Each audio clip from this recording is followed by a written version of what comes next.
জাতীয় শিক্ষা পুরস্কার পাই মনোনীত হেলে নর্লা रोड जयदुर्गा उच्च विद्यालय विज्ञान शिक्षक संतोष कुमार कर। समाज में गुरु ही नमस्य से निज एकाग्रता और दक्षता बल अनेक सम्मान अधिकारी हो पारिथांती। एभली एक सम्मान अधिकारी होइछन्ती नर्ला अंचल विज्ञान शिक्षक संतोष कुमार कर। नर्ला अंचल विज्ञान शिक्षक कहले लोके तांको ना ही प्रथम मन पकांती। विज्ञान विषय में गभीर ज्ञान रही। स्कूल छात्र छात्री मानू बहुत प्रांजल भाव से विज्ञान बुझाई थांती।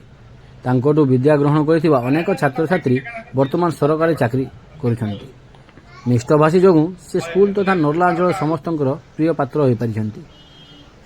विज्ञान को नहीं से अनेक स्थान में अनेक समय विभिन्न पुरस्कार पाइछन्ती।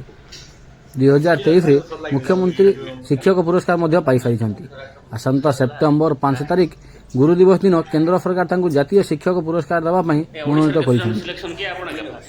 से मनोनीत होइथिबारु नर्ला अंचल में खुशीर लहरी खेली जावा सह विभिन्न महलरू तांको निकटकू शुभेच्छार सुओ छुटुछि।